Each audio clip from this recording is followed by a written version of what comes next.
Hi, good morning everybody. I'm Peter Williams and my colleague Craig Lusher from Continent 8. Many of you will be familiar with Continent 8, but we're not here to talk to you all about our company so much as to just look at some of the considerations that you should have around protecting your companies from a secure cybersecurity perspective. So, you know, we had some great conversations last night about the emergence of the poker industry back in the late 90s. Our kind of heritage comes back from Ganawage in Montreal, where we helped kind of work with the tribal Indians to create a regulatory model. But back then, the biggest challenge that online poker and sports betting companies were facing was to actually get stable internet. So we actually managed to create an environment in Montreal where we were able to provide highly reliable internet service provision capabilities.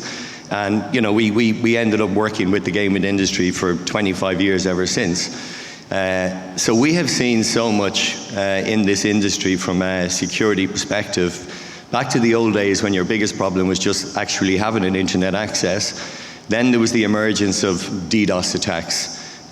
So, you know, there are different levels of security that you need to look at from your company perspective. So DDoS was probably the most obvious and well-known type of attack. And it pure and simply is overwhelming the network connection or, you know, your servers by, you know, replicating simultaneous millions of users trying to access at the same time. So very obvious to see it coming, not so easy to mitigate, but we have built our experience in that area with the gaming industry over 25 years. In more recent times, these attacks have become a lot more sophisticated and they're coming in at different points of entry into your organization. So, you know, our latest kind of launch of a product to complement our services was web application and API protection. So instead of just trying to overwhelm your network connection, you know, they're now trying to directly get at your website to render it incapable. And you know, that kind of protection was, you know, our kind of core bread and butter for the last 25 years, but in the last 3-4 years, we have taken this a stage further. So we now provide full security operations center outsourcing, security incident event management, and basically, you know, we monitor and mitigate and protect every endpoint in an organization that is exposed to vulnerabilities. So, you know, I want to kind of use one example because our experience in the gaming industry, which is probably one of the most difficult to protect because it's highly volatile, it's, you know, all online and so on.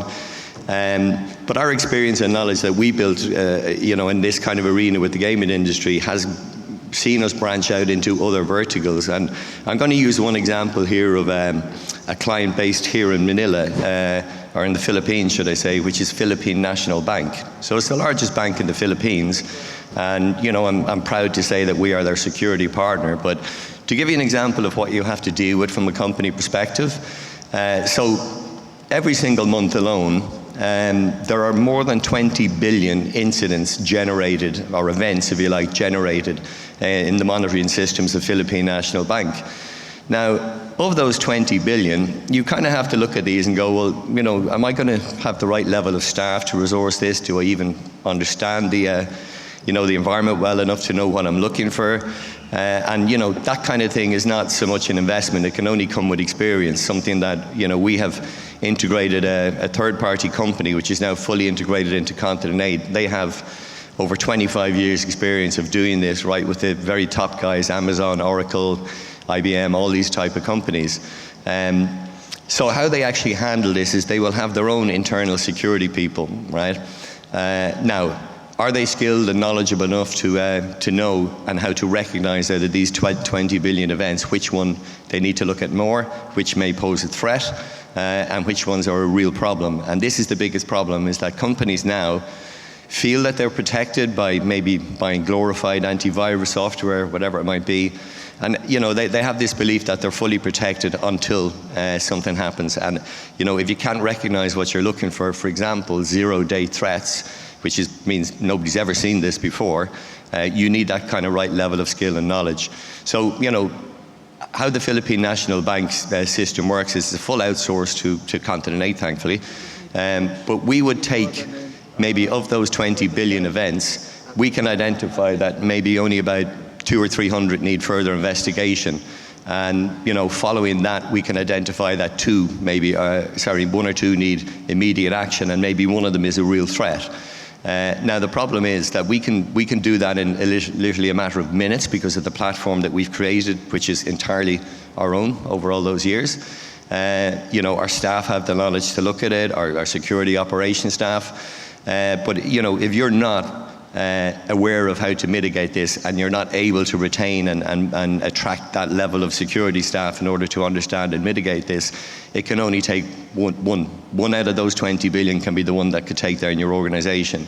So, without naming any names, and it's common knowledge, in the last kind of 18 months, 2 years, there was a major gaming platform in the gaming industry where the hacker basically hacked into their source code, decrypted it so that the platform owner could not even access their own source code and their own platform anymore, and held them to ransom for maybe 10 days. And the ripple effect was huge onto payment processors, onto operators, onto content providers. So, I just kind of trying to, raise the level of awareness. So I'm going to hand over to Craig, because Craig's been doing a lot of research on this and building up a lot of intel on the trends, not just in the gaming industry, but in industry in general. But whether you're gaming, whether you're a bank, whether you're a Jollibee, whatever it might be, we all have to approach this in the same way. And either you have your own level of funding and resource to do this, or you look for a very good partner. So I'm going to hand to Craig, and he'll give you an idea of what you need to be aware of in terms of recent trends. Okay, Craig. Thanks, Peter. So I realise that some of the slides aren't coming through. I think the font is perhaps missing there. So sorry, I apologise if you can't read this. Sorry, bear with me 1 second. So essentially, what this is showing on the screen here is how cybersecurity is actually impacting, as Peter said, not just the iGaming industry, but all industries. Anything that's connected to the internet is vulnerable, including home setups as well, and in fact probably more so at home. Home computers are twice as likely to be have malware or whatever on it, and twice as likely to be able to be compromised. So with everybody working from home and the change in business practices over the past few years, obviously this is creating a unique scenario where everything's kind of changing at the moment. So within iGaming specifically, there was a 405% increase in DDoS attacks. I'm not only going to talk to you about DDoS attacks today, but web attacks is 300% rise, and of zero-day attacks that Peter was talking about, there's been a 40% increase as well. In fact, more zero-day attacks happened in 2001 than has done over the past kind of decade. So if we just move on slide. Okay. So again, just to kind of also speak about API attacks. So there's a lot of APIs out there on the internet. Anybody that is doing business with another business is more likely to, communicate through an API, especially in the iGaming industry where there's lots of integrations and things. That's suffering heavily at the moment, and Gartner kind of predict that that's going to be one of the number one kind of exploits when it comes to the vulnerabilities that are out there. APIs are probably one of the most vulnerable things. So making sure that web applications and APIs are protected is important. We saw DraftKings last year. Attackers siphoned 300,000 from players' accounts. So they actually logged in through credential stuffing and took that money directly from accounts. Obviously, iGaming industry, similar to kind of online banking, is kind of cash rich, right? There's cash inside those accounts that can easily be exploited if somebody compromises and gets access. So what we're going to do now is just talk about what's different at the moment and how things have moved on in the last few years. So cybersecurity is a pretty dry topic, but over the last couple of years, there's been such advancements in the way that these criminal groups are attacking, and a real kind of push with infrastructure and also with their capabilities. So I'm just going to talk to you about this for now. So essentially, they're becoming more sophisticated, persistent, and they pose a significant risk against all industries, right? So criminally motivated threat actors will essentially look to make money out of compromising machines. So opposed to other types of access that could be done through for corporate espionage or cyber warfare, which we're also seeing at the moment, the criminally minded guys are there to try and make money from compromising. So we defend at Continent 8 about 300 DDoS attacks every month and thousands of attempts against web applications. So we see constantly 1 terabit attacks coming through, which was unseen on the internet like a few years ago. And obviously with layer 7 kind of application and API protection, as gaming companies integrate and bring in new features, it's just kind of widening that area of exploitation. So you kind of need to have like a universal blanket protection to sit on there to protect against that. What this slide kind of shows is how much damage is going to, what the kind of impact of an attack would be on a particular company. So it's not just kind of short-term loss of revenue, customer churn. It's also kind of like a medium to long-term damage as well. So, the brand could be heavily affected if a big attack or, lost, compromised user accounts and things like that. And it could even, lead to replacing infrastructure, and, that could be very costly and have a huge impact on a business. So, what's next? So criminally motivated threat actors, as we spoke about, have had a huge rise in the last few years. So over the pandemic I'm sorry these slides aren't showing very well, but over the pandemic, there's all the ransomware attacks that took place. A lot of money was being made because business changed how they worked, right? So there were a lot of home working, and these guys were able to take advantage of that and make a lot of money. And what they've done with that money is actually reinvest in themselves. So they've now brought on new technologies and new strategies to be able to kind of attack customers more effectively, or attack organizations more effectively. And what we're going to talk about now is kind of the breakout time. So in 2018, it was known that it took roughly about 10 minutes for a company or for an attacker to compromise a machine and kind of move within the network. Now this is reduced over the last 2 years to only 1 hour and 24 minutes. So it takes no time at all for an attacker to compromise and move in the network and move around. So this is important because, as we see here, the mean time for SecOps kind of to realize that there's an attack going on and to respond is generally going to be a lot higher than 1.5 hours, right? So to be able to respond effectively, we need to make sure that the sort of 1-10-60 rule is followed, which is essentially detecting any threats within the first minute, understanding what the threats are within the first 10 minutes, and then responding to them within 60 minutes. Now, this is only possible, if you've got your security operations in order. So, we speak. I'm sorry, this isn't displaying very well at all. So, the average time for an InfoSec team or SecOps team to actually respond and remediate an event is actually 162 hours. So, it's not really effective to say that it's not an effective organization. So, you need another kind of wrap around that. You're never going to be able to remediate an attack. The attack takes so much longer to remediate than it would do for the attack to actually take place in the first place. So how is system access gained? Well, 20% is through unpatched vulnerabilities, and 80% is using compromised credentials. So this has really changed as well over the last couple of years. It used to be that malware on machines and things like that would help gain access.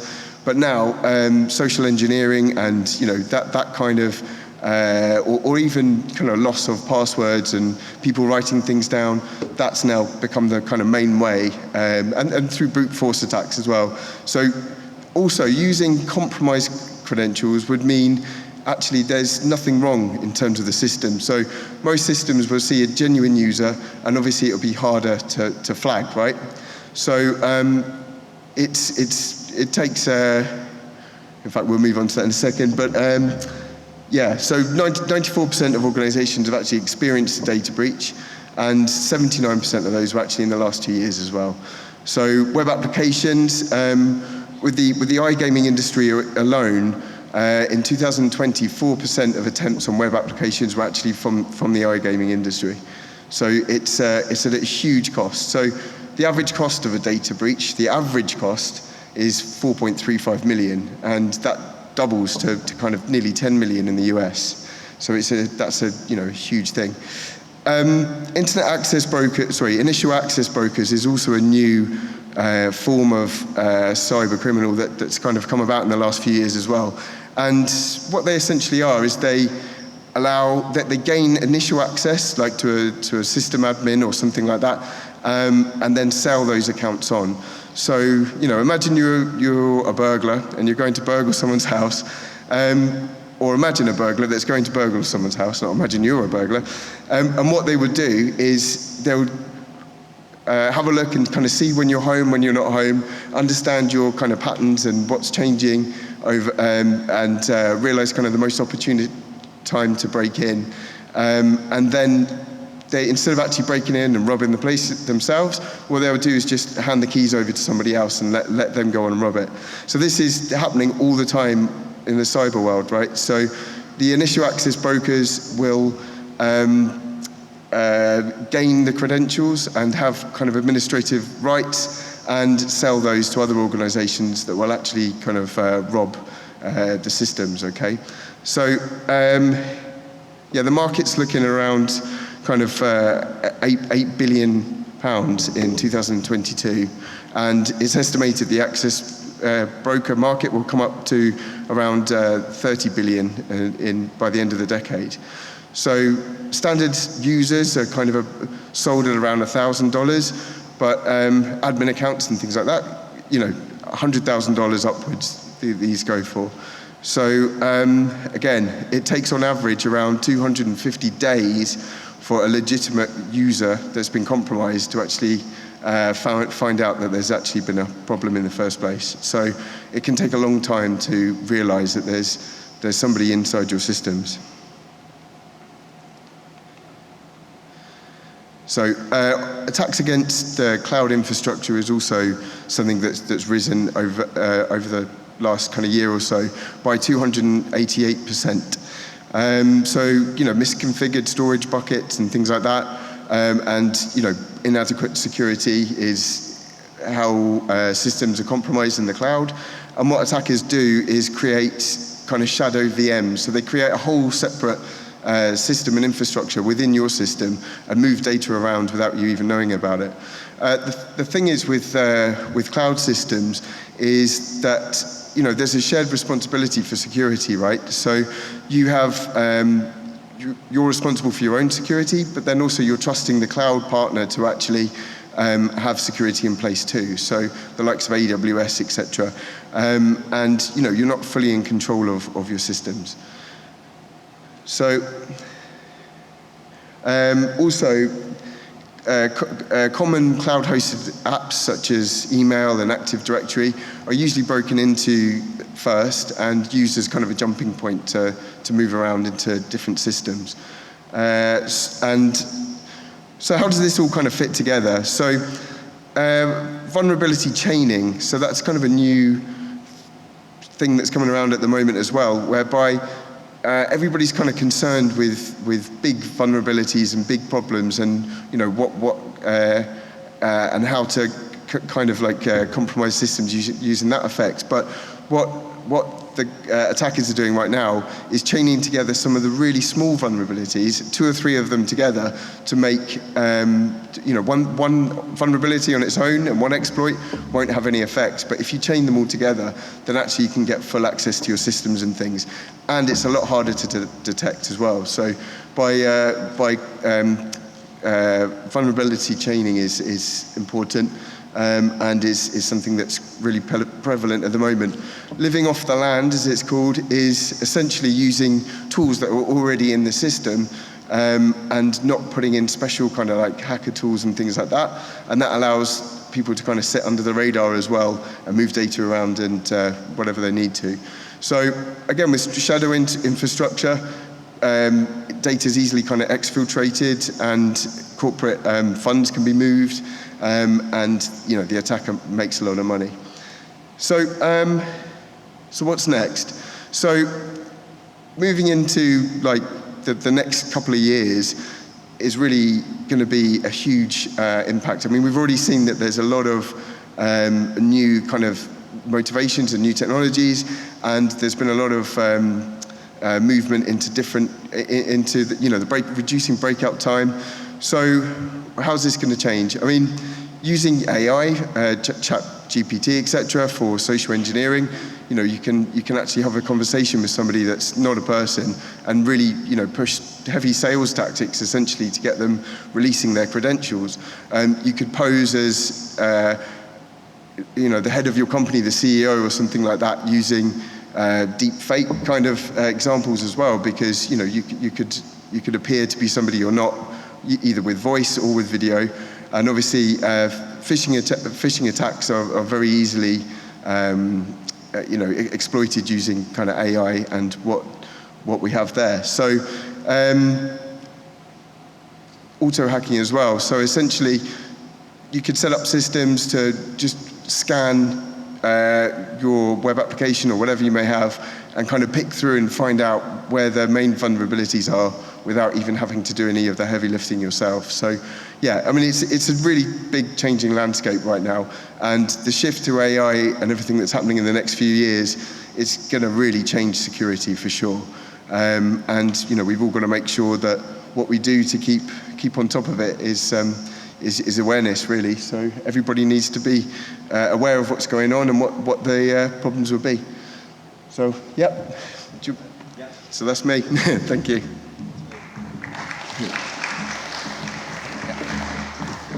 Just to add one more thing to wrap up before, happy to take any questions. Be delighted to hear any questions. But, sometimes when you walk out here and think, well, what can I do for my organization, or how do I even start to attack this, this risk, right, or mitigate this risk?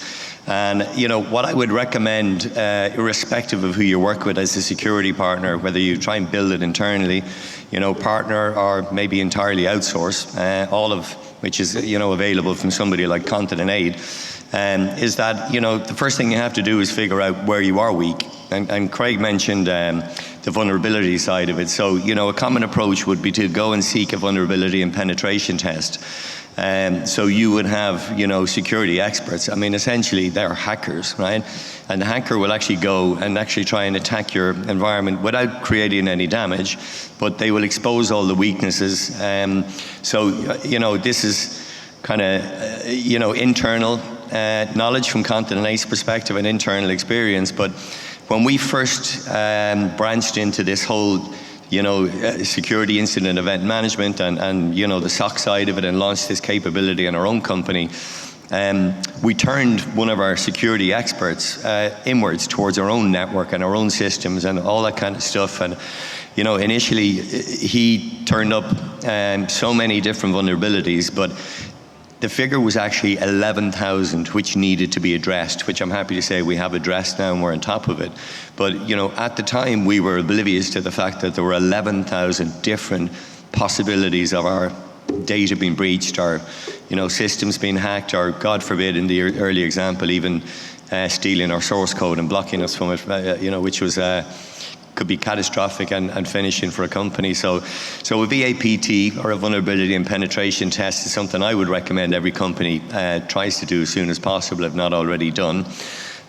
So that's really it from our side. Thanks very much for listening to us, and very happy to take any questions from the audience. Charlie.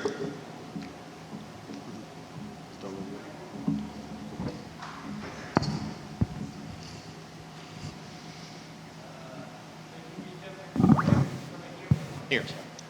Perfect. Thank you, Peter. Thank you, Greg. Sorry for my voice from last night. That's okay. And I came late. I'm sorry that there is so little people for you guys. That's okay. Because I think the security is very important. And you just start about the cost.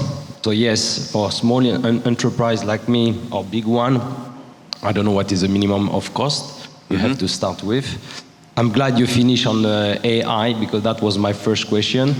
Is like how many times we change our password? Most time like maybe once every 10 years when we forgot it. And definitely AI gonna try to find username, password. So here I go with I have few questions, so I'm gonna try to be condensed. How to start? First is the DDoS. Usually the DDoS can be, they don't necessarily go to your data, they just to go down your website, yeah? That's correct, right. Yeah. Now, the guy who does the DDoS, or they blackmail you to get money, or is your competitors, or they try to get, that is for the DDoS. Then if you have an attack on data, they go all for the payment solution, but today you have encrypted all the stuff, so usually they cannot, but usually they go for the data of email, phones, and so on. So I have some friends, they have hacked WhatsApp, Facebook. Now you see that big company, so if I have to deliver 60 million of the data of WhatsApp, you can contact me, no problem. But, so it's two different type of DDoS and attack on the data, correct? Correct, yeah. Okay. Now, what is the percentage for you of when is a competitor or when they try to get the data? Because I believe the money side is not anymore a question because everything is encrypted, correct? Yeah, so it's a very interesting question, and I'm not going to pretend that we have all the accurate statistics, because I guess from a DDoS perspective, it's literally overwhelming your ISP connection, if you like. Describe the most simplest way. When you talk about payment gateways, when you talk about your actual, your application, if you like, that's where API and web application firewall protection will protect you. And then taking it to the last stage where they can access through your smartphone, your iPad, literally your fridge, for God's sake. Anything that faces the internet that has an IP address is vulnerable here. That's where you get your security incident event management. Now, to address one of the other questions, which was on the cost, this can be as small or as big as you want. So if you like, there are different levels you can get. So there's endpoint detection and mediation. So we're literally, your security partner will monitor everything, and it will alert you and even mediate certain events. If you want to take it a stage further to security incident event management, what we'll do is we will take all of the incidents, like the example of the 20 billion a month for Philippine National Bank, and we will triage and correlate all these and actually provide meaningful data and reporting. We will retain that data for up to 30 days. And in the banking industry, for example, everybody would be familiar with PCI DSS, right? From a payment perspective, compliance standards that you must meet. We are seeing more and more new compliance standards being introduced in various sectors of industry, which is happily playing into our favor because people now have to look at this. But it shouldn't force you from that route. But to give you a simple example, we have a client here we're onboarding at the moment, and we're going to charge him $200 a month, and we're going to monitor all their endpoints. They're only a small company, 20, 30. You can go right up to the Philippine National Bank where you're into the very costly total outsource. So it's no starting point there's no starting or minimum entry point really from this perspective, Okay. That's right, Peter. And also, you mentioned regulation. Some of the states in the US are also looking to add certain security services to part of the regulation as well. Because obviously they don't want any licensees losing data, losing having a detrimental effect to any of the players or anything like that. So, this sort of thing should really be taken into consideration when deploying networks.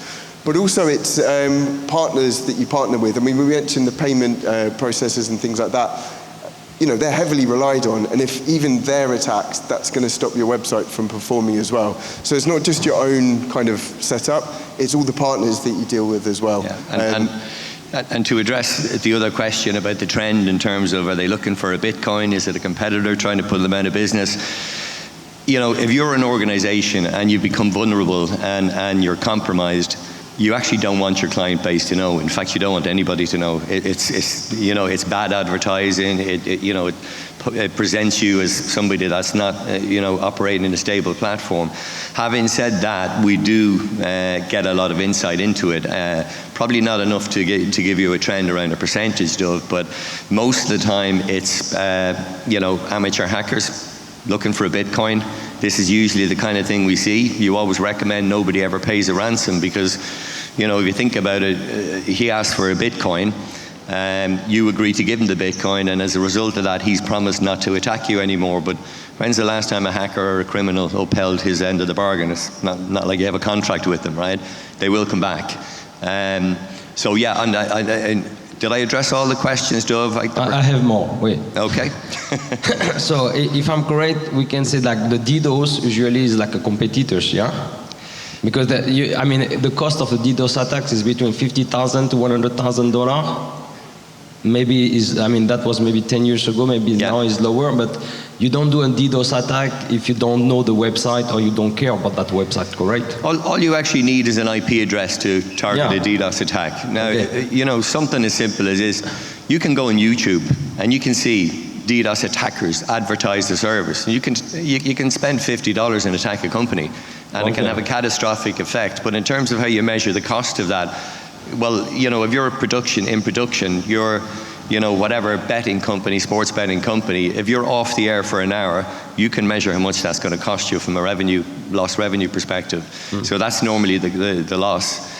And also, ransoms still happen for DDoS attacks as well. It's not just a case that they, infiltrate and encrypt all your data and hold that to ransom. They can also do that for DDoS attacks. So we've certainly seen within our industry, emails coming through saying, look, we're going to DDoS attack you unless you pay us so much money. So, that happens too.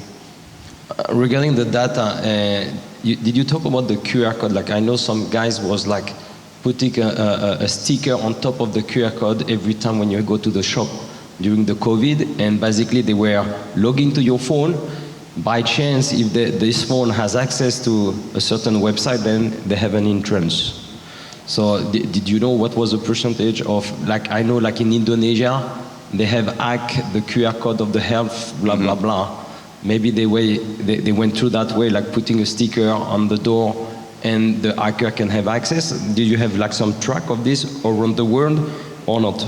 I don't have a track of that specifically, but obviously in the sports betting and casinos, certainly in a similar sort of way, instead of a QR code, they could scrape your content from your website and duplicate another website that kind of looks very similar to the one you're trying to access. So in a way, that's kind of a similar kind of attack, and siphon money that way.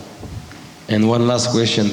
You talk about the unpatched and using compromise. So the unpatched is basically your structure of your website. If you don't upload the new stuff, or like if you have a Laravel or whatsoever and you don't do your update, that is where you compromise your site and you can have someone who enter, correct? Yeah. Because you have a lot of like IT words. And if we are not like the IT guy of the company, it was difficult for me to catch up everything. But I want to be sure, is that the unpatch, and the using compromise is more like the login of the people? That's right. So unpatched would mean an inherent vulnerability within your programs. Even off-the-shelf programs, I think it's like 70-something% would have a lot of critical vulnerabilities within it. And we always see things constantly updating. Every time you open up your machine, and that is trying to patch that infrastructure. But if your website isn't kept up to date, then it's those exploits that are taken. So here I go back to another question, because most of the big company of betting or whatever in the casino, we use a whole system. Every time we do a new patch, you break everything. So they even don't want to have the new patch. No. How do you help them with that? So this is exactly what kind of a web application API protection does. So, there's a service that you can stick in front of your website, essentially, and it will only allow traffic through to specific functions and block everything else. So by having that in place, it'll be like a kind of universal security against your web applications. Yeah, the web application firewall. Okay, thank you. I think it's good for me. Thank you, Dov. Thank you, Dov. Any other questions? No? Okay. Thank you very much for your time. Thank you.